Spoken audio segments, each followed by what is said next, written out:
Bonjour à tous, je vous propose lors de cette vidéo de découvrir les nouveautés Promethean, aussi bien sur le logiciel que sur le matériel. Alors on va commencer avec un logiciel que vous connaissez déjà, qui est le logiciel ActiveInspire. C'est un logiciel que vous avez déjà l'habitude peut-être d'utiliser sur des tableaux interactifs. Ce logiciel il évolue de plus en plus et on vient de faire une mise à jour et on a choisi Ludovia aujourd'hui, le salon où je me trouve, pour vous présenter ces nouveautés. Alors lorsque vous ouvrez ActiveInspire, vous avez cette fenêtre qui apparaît, qu'on appelle le tableau de bord. Sur la nouvelle mise à jour, vous allez pouvoir voir les nouveautés d'ActiveInspire et la possibilité de créer des activités. C'est surtout ça qui va vous intéresser et qui va changer.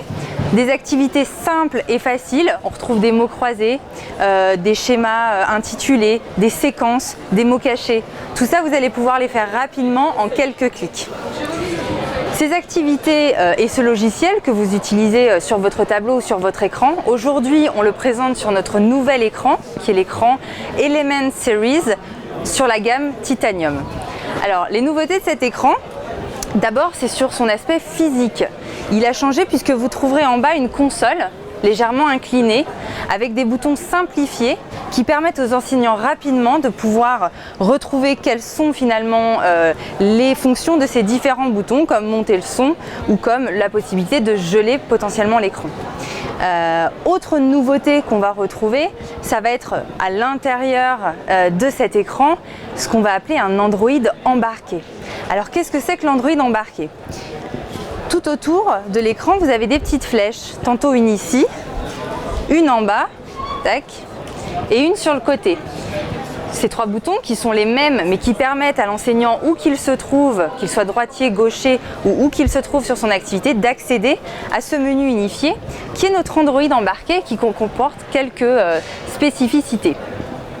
Donc dans ce menu unifié, on va avoir la possibilité de partager des écrans, c'est-à-dire d'envoyer des écrans de périphériques tels que des tablettes ou des téléphones directement sur l'écran Element Series que nous avons. Cette application, elle se trouve toujours dans ce casier qu'on peut retrouver de part et d'autre de l'écran. Et je vais créer ici une classe virtuelle et les élèves vont pouvoir se connecter directement à cette classe. Donc pour le test, je vais demander à Zoé qui est juste à côté de moi de se connecter. Elle va rentrer ce code-là et je vais voir apparaître ici les élèves qui se connectent. Si je clique dessus, je vois qu'en effet, une personne s'est connectée. Je vais donc pouvoir la sélectionner puisque je peux en sélectionner. 39 personnes peuvent se connecter en même temps et je peux afficher jusqu'à 4 écrans moi en même temps directement sur mon Active Panel. Donc là, ce qui est intéressant et le petit plus de cette application, c'est que lorsqu'on est sur un environnement Windows ou Mac, on va pouvoir gérer finalement le périphérique de l'élève depuis directement l'écran. Ça veut dire que là, je suis bien sur l'écran de l'élève qui est en train de faire du mirroring, du partage d'écran, et je vais pouvoir facilement cliquer sur par exemple Produits et aller sur Active Panel. C'est moi qui finalement pilote depuis mon Active Panel le périphérique de l'élève. Donc ça fait partie des nouveautés disponibles sur Windows et sur Mac. Quel que soit le périphérique de l'élève, puisqu'on sait très bien que dans les différents environnements, il y a différents modules qui peuvent être choisis, que je sois sur Android ou sur Mac ou quel que soit, je vais pouvoir envoyer l'écran sans aucun souci. À tout moment, bien sûr, hop, je peux choisir d'arrêter. Je reviens ici sur mon casier, mon partage de connexion. Tac. Pardon, le petit bouton qui est ici. Et c'est moi qui peux contrôler, choisir qui partage quoi.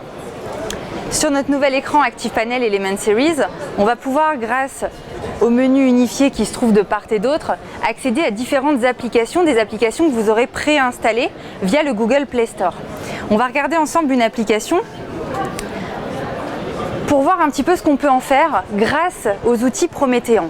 Donc là, vous reconnaîtrez aisément notre belle planète. Ce qu'on va pouvoir faire grâce aux outils qui sont disponibles ici, c'est par exemple annoter directement sur un support, quel qu'il soit, pour pouvoir aller un petit peu plus loin dans ces explications. Autre chose assez intéressante, c'est qu'on va pouvoir également capturer tout ce qu'on fait. Alors, on choisit de faire une capture partielle ou pas. Ici, on choisit en effet sa zone. Terminé, et il va donc nous l'importer dans un tableau blanc. Ce tableau blanc va nous permettre d'ouvrir dans le whiteboard, c'est donc l'application dont je vous parlais. Ça va nous permettre là encore d'annoter mais d'aller un petit peu plus loin puisqu'on est sur un tableau infini. Alors quand je parle de tableau infini, je vais parler d'un tableau qu'on va pouvoir étendre pour ne pas se limiter, on va dire, à une zone d'écriture. Là encore une fois, on retrouve bien sûr nos stylets passifs qui ont l'habitude de nous accompagner de produit en produit. Ici, on va pouvoir toujours faire les annotations dont on parlait tout à l'heure. Quel est ce pays, etc. Cette petite application, on va pouvoir changer le fond, mais également changer la couleur. Pour ceux qui sont mélancoliques du tableau à craie, on va pouvoir, et puis pour améliorer aussi la visibilité. Pareil pour tout ce qui est des couleurs. On va dire des fonctionnalités simples, mais qui vont nous permettre, là encore, de multiplier les usages au cours de notre utilisation du logiciel. Toujours dans notre tableau blanc, qui font partie des applications qui sont déjà installées à l'acquisition d'un ActivePanel Element Series, on a la possibilité également d'importer des documents. Donc si vous avez des images ou des choses que vous voulez rajouter, vous allez pouvoir les faire. Ici par exemple, je vais pouvoir choisir d'importer une fraction et de faire travailler même plusieurs élèves en même temps grâce au mode double utilisateur. On le voit, notre écran c'est numériquement scindé en deux, ce qui va permettre à deux personnes de travailler sur deux interfaces différentes. L'une qu'on va choisir ici qui est écrit en rouge et l'autre par exemple qui est écrit en noir, et les deux vont pouvoir en effet faire des choses différentes. On retrouve bien sûr toujours la fonction d'effacer avec la paume de la main et chacun va pouvoir travailler sur un contenu différent. On va s'arrêter là pour le tour de ce nouveau panel Element Series Titanium. J'espère que la vidéo vous a plu. N'hésitez pas à vous abonner à notre chaîne Prométhéan et à très vite pour de nouvelles vidéos.